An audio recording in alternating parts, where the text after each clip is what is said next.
A NASCAR pit crew can change up four tires and fill a tank in under 15 seconds. And that car wins because it stops, not despite it.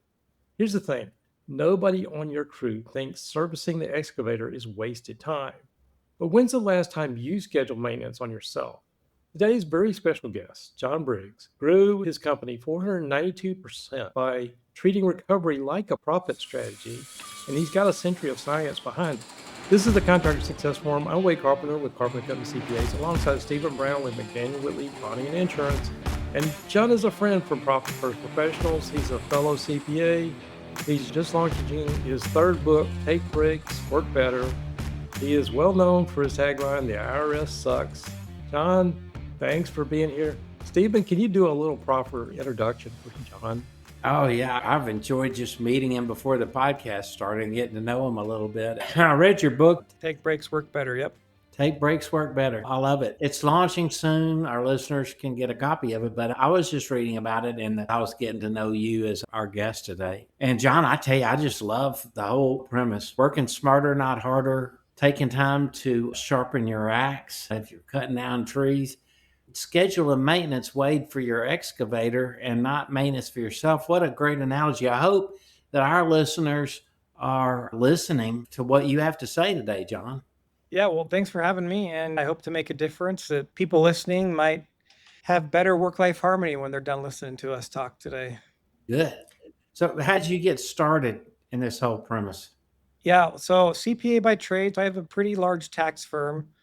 And as Wade That's an knows, understatement. as, as Wade knows, our industry is pretty happy about the amount of hours that we work. We wear it as some sort of badge of honor, like, oh, I worked 80 hours. I worked 90 hours. I've had a couple of commercial construction projects in my life. I know our contractors that we've dealt with, the general contractors and their workers, same idea. It's like, look, it's been so ingrained in us that if we take a break, we're lazy. If we take a break, we're not serious about being successful. As Wade kind of mentioned, I'm here to highlight 100 years of science and studies that prove this idea of hustle culture that's so ingrained everywhere is not actually the most productive or healthy for us. Like I said, as a fellow CPA, in my earlier career, I did all those hours too. And I think a lot of our contractors are the exact same way. They get up at the crack of dawn and then they're doing paperwork all night. And John, if I can get you to relate a little bit your story from the book, your wake up call with your wife at 2 a.m. in the morning. Yeah. Right. So, I was a genius and I figured out this magic formula for making money and being successful. Turns out I thought the more hours I worked, the more money I made. And it was technically true. I did have more deposits in the bank account at that time when it was just me, not leveraging having team members or anything. And so I came home one morning, because it was my evening, 2 a.m. And I've been working a lot. And so my wife's waiting up for me. And of course, as a man, I thought, oh, this might be my lucky night. I've been pretty busy. Maybe she's going to want to get intimate with me. Yeah. Yeah. And when Proud of you bringing home the bacon. Yeah. And when I saw her, she didn't have that type of smile on her face. In fact, she wasn't smiling at all. And after an awkward moment of staring at each other with me, obviously you have something you want to say, she just broke down and just started bawling, the whole giant tears, the hyperventilating crying. I'm sure you guys have witnessed that in your life from others, maybe. Oh, yeah. And then when she finally got her composure, she dropped this line on me, which was the pivotal moment. She said, "I'm a single parent." And I was like, oh, okay. In that moment, I remembered I made an oath with her and frankly with God that I would be her support and partner in life. And then when she brought our first child into the world, and mind you, she was very pregnant with our third kid at the time of this. But when she brought on our first child, I remember like, I'm here to support you to raise our children together, not your children, our children together. And so when she dropped that line, I heard in my head this quote, "No amount of success can compensate for failure in the home." And for me, that really hit. I had realized I'd been hustling to the detriment of everything that really mattered. And look, I get it. Money's important and keeping our clients happy, that's important. And that's a lot of the reasons what drives us. Those two things drive us to work these hours. I'm sure your contractors, it's like they don't even get a break. I know what it's like. I see those guys, they get in their truck, they leave one site, they're on the phone. They're taking meetings while they're driving to the next site. There's literally no downtime from the second they wake up, probably till when they go to bed. And I don't want people to have that type of moment where, like, my wife was, I broke her based on me living a way I thought I was supposed to live because the world told me, hustle, you can take a break when you're dead. And if I wanted to take a break, then you're not serious. You don't really want this. You don't deserve it if you don't get it because you're not willing to put in the price. And the price is not what we think it is. And for the record, you're still married? I am still married. We have 4 kids. Yep. To the same woman. I'm still married to the same woman. Okay. Congratulations. Yeah. That's amazing in itself. That Yeah. is great. So, John, when that realization happened that something had to give, but at the same time, you still had a growing family to support, what'd you do? Yeah, I wish I could say I flipped a switch and the next day I came home at 5 o'clock and everything was great.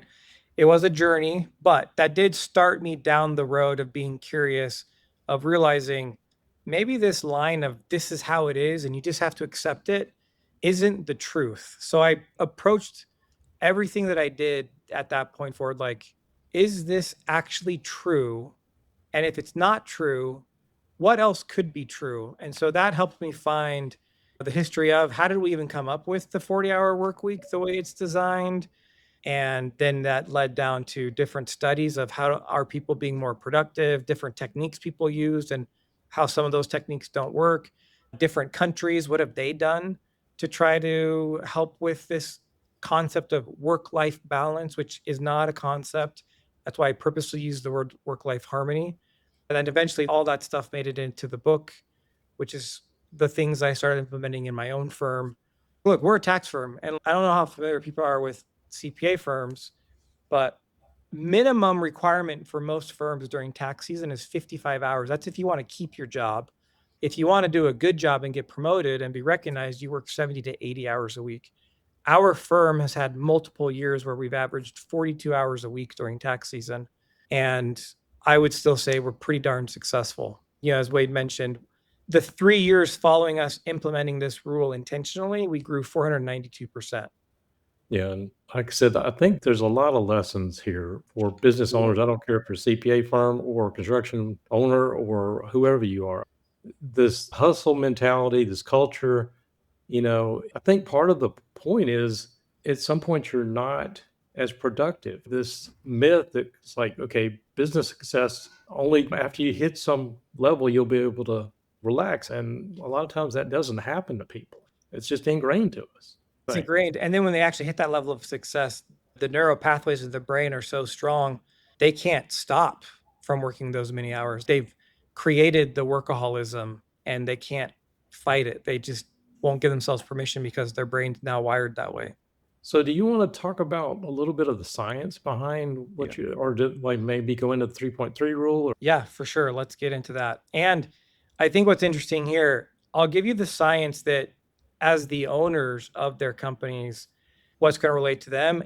And then I have another thing that can relate because it relates a little bit differently. And I'm sure some people listening when I say this are going to be like, okay, I can see how that helps me. But my workers on the site, they don't need that type of scenario. And I have some stuff for that too. So let me just stipulate take breaks work better.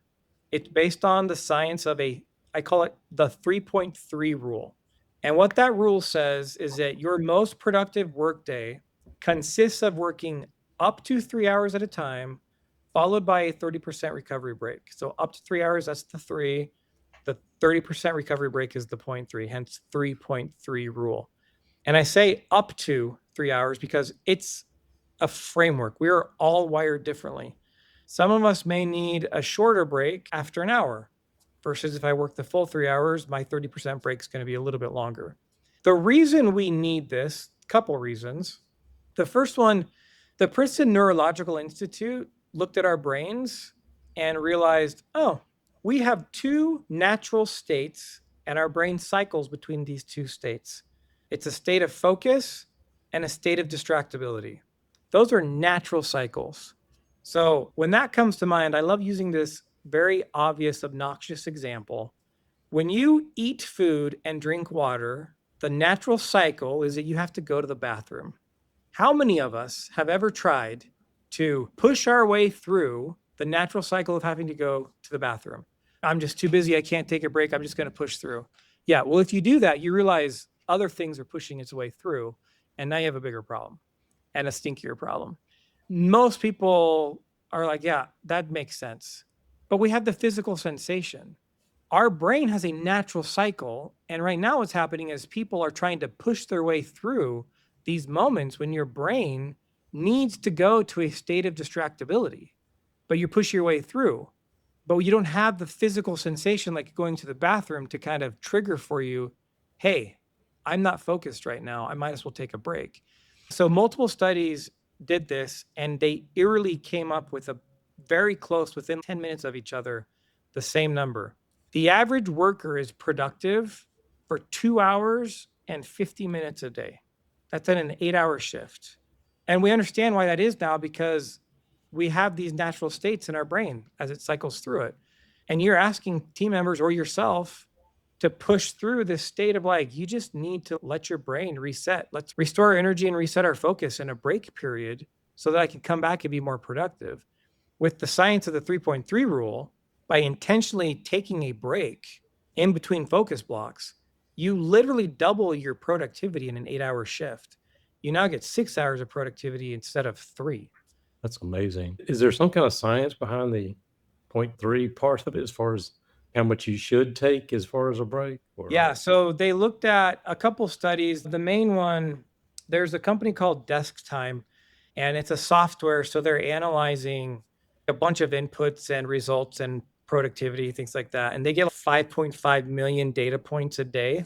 So they looked at all their data, and they found that the workers who were the most productive had this natural cycle of the average was like 52 minutes of work on and then 17 minutes of a break. And so that worked out to be about 30%. And then I look at, like, I don't know if people are familiar with the Pomodoro method, which is a very structured method designed to help you study better. If you look at the focus time and the rest time, that also has about a 30% ratio. If you look at, even in the natural world, the work week itself, 5 days on, 2 days off, that's about 30%. Your weekend's about 30% of the week. If you look at fields, so for example, my dad, he moved us to Missouri when I was 12, and we had a couple of fields, hay fields, and you would do 3 years on, and then you'd burn it and let it sit for a year to recover its nutrients. And so almost about a 30%. So there's a lot of different examples of how we get to the 30%. Look, there are people out there, there's the Elon Musks of the world. I don't know how they do it. He actually admitted he's self-diagnosed with Asperger's syndrome. Some of these people who we look as majorly productive and they do so much and we should follow their example, they're unique. They're very unique. And so maybe someone's listening like, well, I don't need the full 30%. Okay, don't take the full 30%, but take something. Take 20%. Take a freaking break, because your brain needs it. You cannot force your way through the state of being distracted. You have to let it reset. So with that, and I guess I'm guilty of this too, but can you talk about the difference between like a real break and a fake break? Because I just actually did it. Okay, I had lunch, but I worked through lunch. I was checking emails and texts and social media and stuff like that. How would you define a real break? Wade. Yeah. I know. I'm still recovering. I gotta just There are actually studies I cite in my book that talk about working through lunch is one of the best ways to guarantee your afternoon will be unproductive. Okay, I'm screwed for today. Yeah. So most people are like, take a break. "Yeah, I know how to take a break." Okay. Not working, the absence of work is not a break. So I want to be clear. I'm specifically referring to recovery breaks designed to reset your focus and restore your energy so you can come back to another focus block. So if I'm done for the day, do whatever you want with your time. Yeah, that's a break from work, but it might not be restorative in the way I'm talking about. That's fine. Weekends, you're spending time not doing work, do whatever you want. But like, for example, what a good break is not is doom scrolling on your phone. Social media is the worst thing we could do. Again, you want to do that, you're done with work, you have weekends, whatever. but it actually engages your brain in the same energy it's using when you're working on stuff. So you're not giving yourself a chance to get through that state of distractibility. Gold standard is going outside and taking a walk. But if I'm a general contractor, I might be on my feet all day. Then in that case, going for a walk may not be the best idea. I want to do something that's different than what I'm normally doing. So sitting down and literally just closing my eyes for 10 or 15 minutes might be the best thing I can do for a break. You definitely want to pair the break ideas as a contrast to what you're doing. So, like, I sit on my butt all day in front of a computer. So, for me, getting out and walking makes a ton of sense. But again, if I'm on my feet all day, I'm going to want to pick something that's less physically involved. But yeah, listening to music, listening to comedy routines, those are all decent break ideas. We have a ton in the book and then a bunch of extra in a book tools we created as well. I'm specifically referring to, I have the intention of coming back and doing a focus block. What does that break look like? That's what I'm talking about in taking breaks. John, I'm just curious. This really speaks to the salaried employee or the entrepreneur. If you're an hourly employee, you're basically employed to work 8 hours or 30% of a 24-hour day, roughly. Just like you said, it's all engineered for that somehow. How do you reconcile that? And how did you implement this in order to save your marriage? And what did it take to convince your wife that you were actually doing it? And now that the book's launching, next week, you told us this morning you're slammed. Are you taking your breaks? Yeah, I am taking my breaks. And honestly, if I weren't getting the breaks in, I would have drowned a while ago, right? Like, we're in launch season. And it's important to note, I'm never saying there's not going to be a period of time in your life or in your business that you don't need to put the pedal to the metal and work harder and put in the hours. But I am saying if I have to put in the hours, you still got to give yourself a break. So I've been putting in the hours the last month for this book launch, but I have a longer break. So when my day is normally done at 5, I take a longer than 30% break. And then I am spending a couple hours at night between 8 and 10 doing a little bit more work. But that's the period that I'm in. The problem is most of us, without this rule, we operate at this state all the time, as opposed to it being an exception to the rule. We've made it the rule itself. And that's the danger. A couple things. One, when you're as large as we are, we now become on the radar for HR lawsuits. And so a few years ago, we had an HR attorney come in and give us a full audit. Where is my exposure? So even in my firm, I have hourly employees, even though they're full-time, they're accountants, but based on stupid laws, because everyone would prefer to be on salary, get the benefit, like the different benefits and everything. So I still have hourly employees. From that standpoint, I just go back to saying the average worker is giving you 3 hours of productivity a day, like of good quality work. The 3.3 rule doubles that. Without that, I'm paying already for 5 hours of unproductive effort.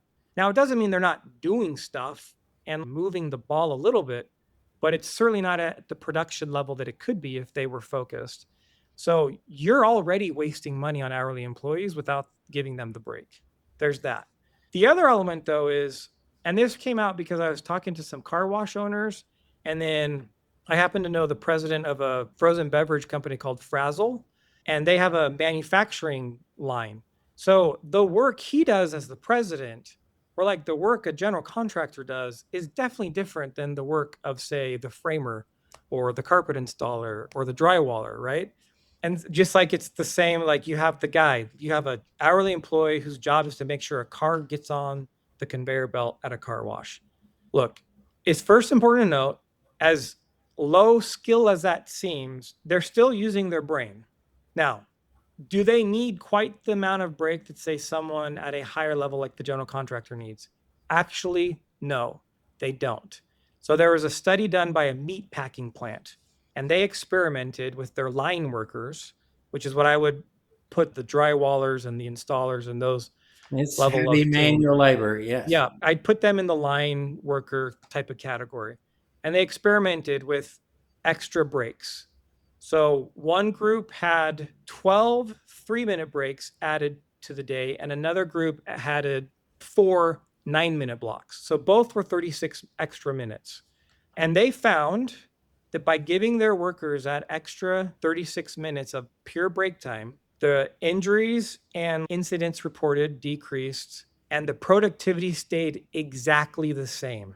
So, what that means is you might not be getting a massive profitability boost like maybe I experienced with my tax firm by implementing the rule, but you are going to get a profitability boost by decreased in errors because that costs money and time to fix, potentially increased insurance depending on what kind of claims are happening.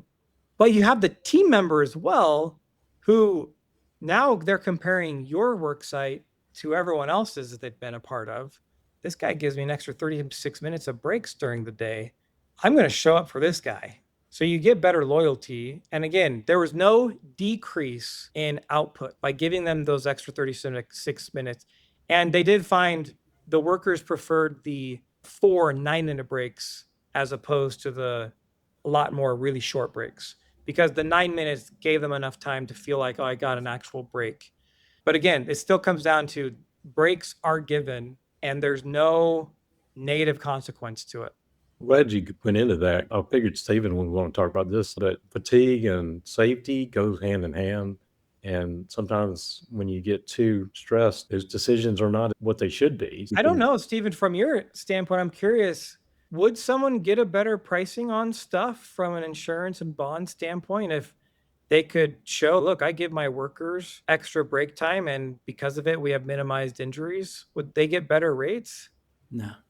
No, Workers' insurance comp, though, if their loss was down, would it not? When claims overall are down within the industry classification, then the premiums go down and everybody benefits. Specifically, if you implemented these common sense rules to prevent injuries from an insurance standpoint, you're just keeping your experience mod from going up and you're keeping your premium down. So that's how you're rewarded. Are you rewarded on the front end where they say, hey, great job, we recognize this?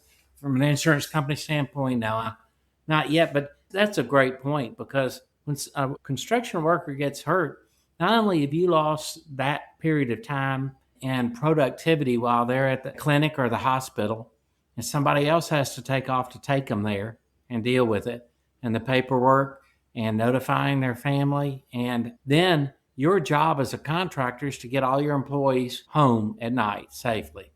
It's the way everybody in the construction industry feels. Our workers are not disposable.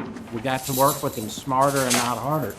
And you see everything from these exoskeleton type devices that they wear, the ones that do heavy manual labor. And then you see everything that's just repetitive that's being done through robotics and other things. So that's what we're dealing with. That makes sense. I was just curious, John, you make, a gajillion dollars in your job as a tax consultant because, you're the best. And you can give a fist to the IRS there and still apply your trade as saying, bring it on, IRS. I'll fight you because I'm willing to work 80 hours a week. And I know you're not.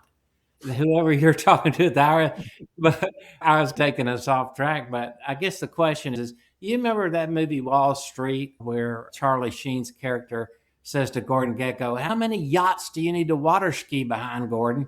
And that's just one of my favorite lines because the point is, how much do you need to support your family? How much do you need to live comfortably, provide for them, provide for your kids' education, and retire? And then what else do you want on top of that? You have to define that somewhere. You can't go to your spouse and say, hey, I'm implementing something new that's going to make me more productive. Yeah, I don't know if people caught on to this because what you said sounds so simple that people overlook it all the time. But there could be nothing more important in this whole process than actually answering that question for yourself, right? When is enough enough? What exactly do I need to be happy? Most people don't do that and therefore end up living a life defined by someone else's definition of success. Who are you chasing after? Who freaking cares? What do you need to be happy? I had a guy tell me, he's like, yeah, we're going to sell the business and I'm only going to get 20 million from it. I don't know. It's like, are you kidding me? The interest alone on 20 million could be enough for people. He's like, no, I really want FU money. His budget is $1 million a month. So 20 million doesn't cut it. That's the thing, right? Like, have you really thought about that? I mean, when is enough enough? You need the extra 17 houses that come with, Again, most of us are rational beings. We're just trying to hit that state of, yep, I have enough. This is what's going to make me happy. I can now not have to kill myself working. It's like, let's take that time now. Let's redefine what success means. Run the numbers, work with Wade, get the numbers, figure out what it is for yourself, and then reverse engineer how much money does my business need to make, which means you probably have a good idea of your margins. If not, Wade can help you. And so now all of a sudden you can reverse engineer how many projects do I even need to do a year? Oh, turns out it's less than what I'm currently killing myself trying to do. But with an intentional plan and the actual margins built in, life flows better. You have less work, but you're still getting what you need.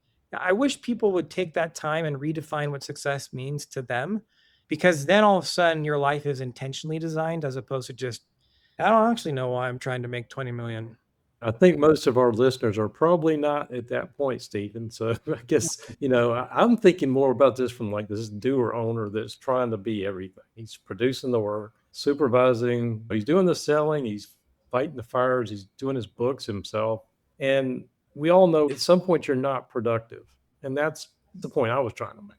Yeah, at some point you're not productive. When you have to wear all those hats, if I shift from taking a phone call, talking to one of my workers who's dealing with an upset client, maybe on site, to doing the books, that's not a break.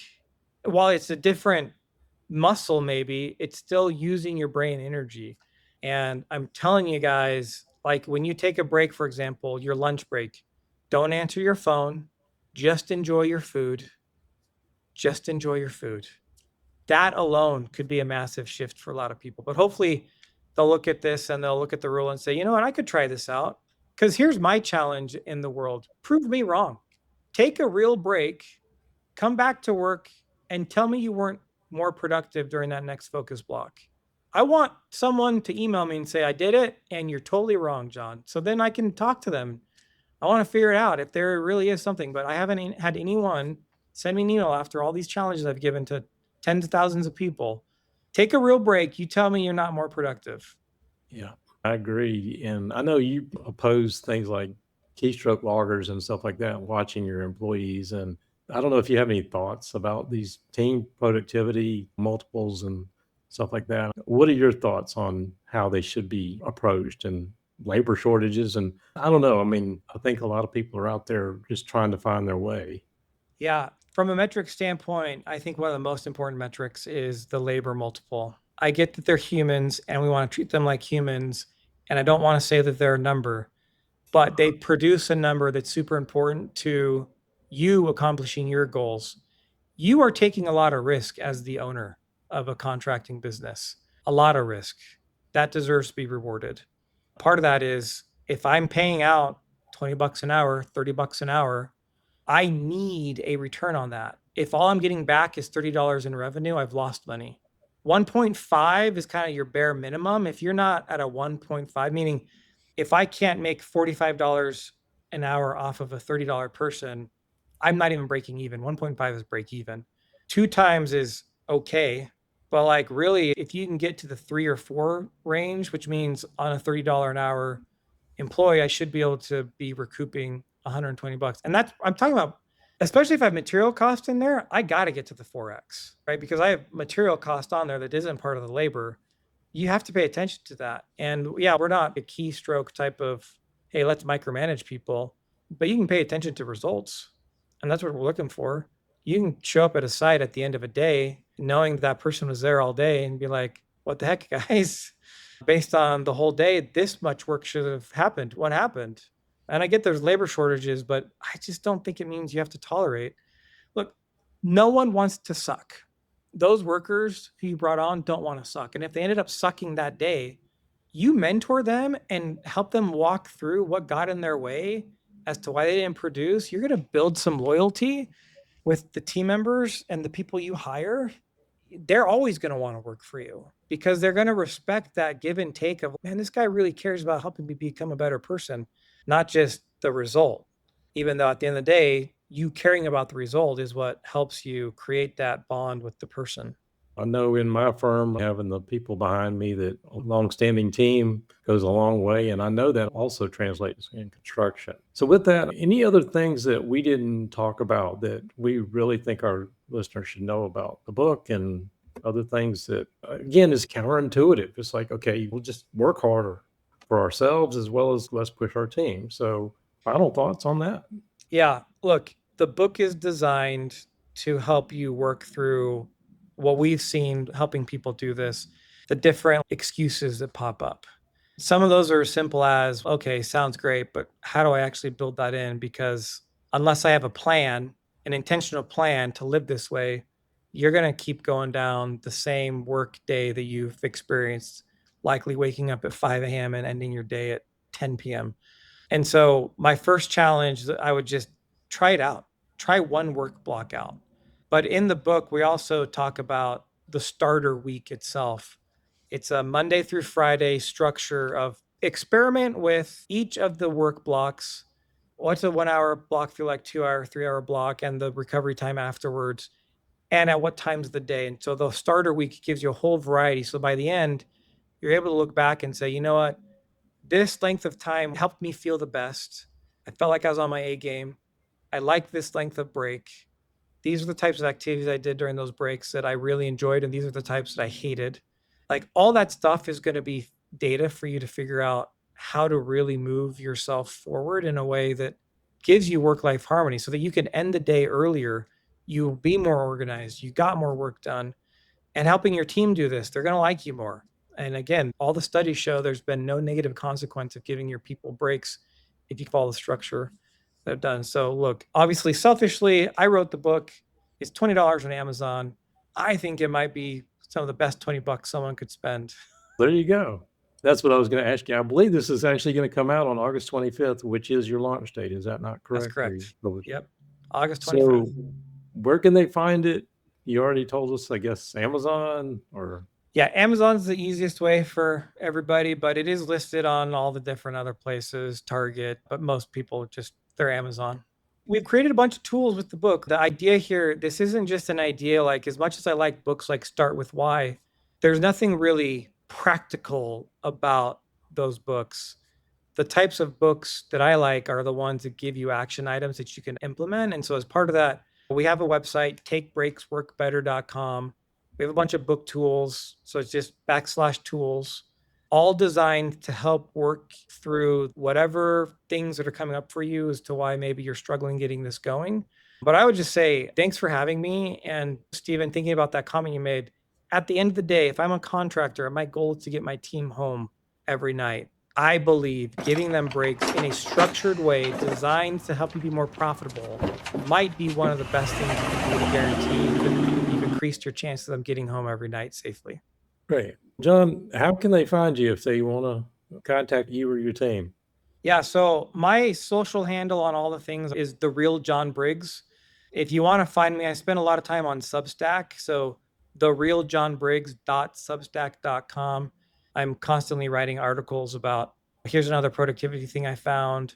Here's something that came up. Someone had this concern. This is how I would overcome that. So it's all designed to be helpful information for people. Great. We'll put John's contact information in the show notes as well. And we do appreciate you being here, John. If you're still with us, we appreciate it. If you'd like, share, subscribe. We thought John brought some great thoughts for our listeners today. We do this every single week, and we will see you on the next show.